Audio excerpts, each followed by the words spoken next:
হাড় কাঁপানো শীতের রাতে যখন ক্ষুধার জ্বালায় 10 বছরের এক ইয়েতিম বালক আবর্জনার স্তূপে খাবার খোঁজে, তখন কি কেউ ভেবেছিল তার জীর্ণ চাদরের নিচেই লুকিয়ে আছে এক বিশাল সাম্রাজ্যের ভবিষ্যৎ?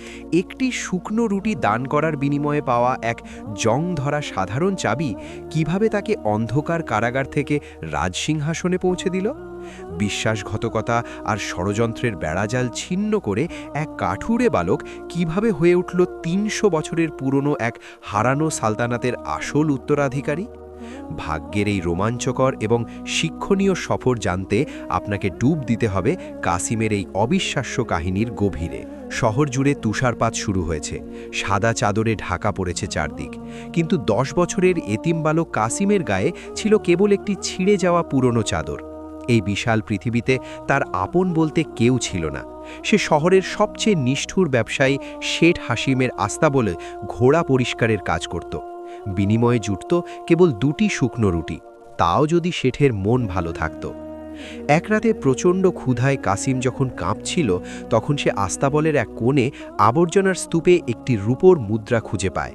সেই মুদ্রা দিয়ে সে পুরো এক সপ্তাহ পেট ভরে খেতে পারত। কিন্তু তার মনে পড়ল তার বাবার মৃত্যুশয্যায় বলা সেই শেষ কথাগুলো। বাবা কাসিম, ক্ষুধার জ্বালায় মরে যাওয়া ভালো, কিন্তু সবর হারিও না। আল্লাহ সাবরকারীদের এমন কিছু দেন যা তারা কল্পনাও করতে পারে না।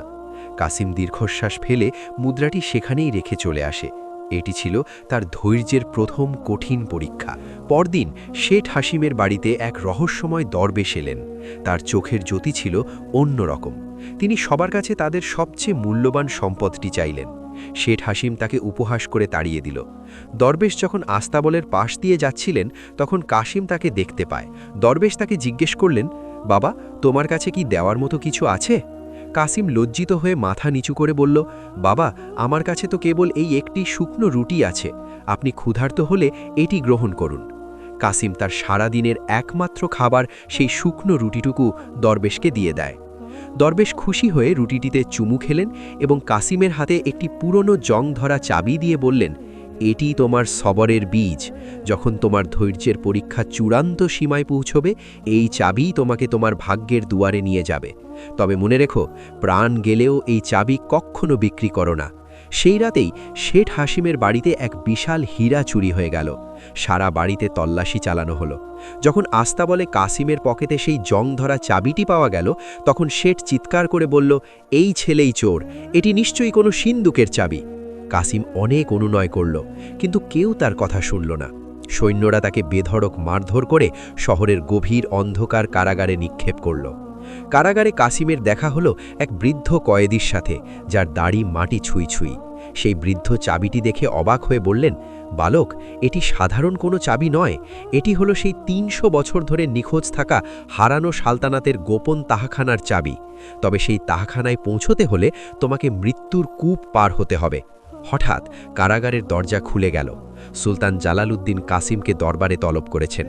সুলতানের কাছে একটি প্রাচীন সোনার লকেট ছিল, যাতে একটি রহস্যময় মানচিত্র খোদাই করা ছিল। যখন সেই জং ধরা চাবিটি মানচিত্রের ওপর রাখা হলো, তখন দেখা গেল চাবিটি সেই মানচিত্রের নিখোঁজ অংশের সাথে হুবহু মিলে যাচ্ছে।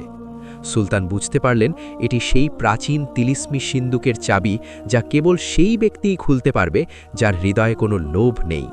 তিনি কাসিমকে আদেশ দিলেন ওয়াদিয়ে খামোশি বা নিস্তব্ধ উপত্যকায় যাওয়ার জন্য, যেখানে সেই সিন্দুকটি রক্ষিত আছে। শেঠ হাসিম কাসিমকে চোর প্রমাণ করতে চাইলেও সুলতান তাকে শেষ সুযোগ দেওয়ার সিদ্ধান্ত নেন। কাসিমকে একা সেই নির্জন উপত্যকায় পাঠিয়ে দেওয়া হলো। পথে সে প্রচণ্ড তৃষ্ণার্ত হয়ে পড়ল। একটি কূপের সামনে যেতেই সেখান থেকে আওয়াজ এলো, কাসিম, এই জল পান করো। এটি পান করলে তুমি দুনিয়ার সব ভাষা ও প্রাণীর কথা বুঝতে পারবে, তবে বিনিময়ে এই চাবিটি কূপে ফেলে দিতে হবে। কাসিম তার বাবার কথা মনে করল এবং প্রতারণার এই প্রস্তাব প্রত্যাখ্যান করল। সাথে সাথে কূপটি অদৃশ্য হয়ে একটি সুমিষ্ট পানীয়ের ঝর্ণায় পরিণত হল। এরপর সে এক বৃদ্ধাকে পাথরের নিচ থেকে উদ্ধার করল। বৃদ্ধা তাকে অনেক সোনার লোভ দেখালেও কাসিম কোনো প্রতিদান ছাড়াই তাকে সাহায্য করল। আসলে সেই বৃদ্ধা ছিলেন এক পরী, যিনি কাসিমকে আশীর্বাদ করলেন এবং সামনের বিপদের কথা সতর্ক করে দিলেন। কাসিম যখন উপত্যকার দুর্গে পৌঁছল, সেখানে সে অনেক ভয়ঙ্কর বাধার সম্মুখীন হল। কিন্তু তার দৃঢ় ঈমান আর ধৈর্যের কারণে কোনো বিপদ তাকে স্পর্শ করতে পারল না। অবশেষে সে সেই তিলিস্মি সিন্দুকটি খুঁজে পেল। চাবি দিয়ে সিন্দুকটি খুলতেই সেখানে পাওয়া গেল এক প্রাচীন রাজমুকুট এবং একটি গোপন চিঠি।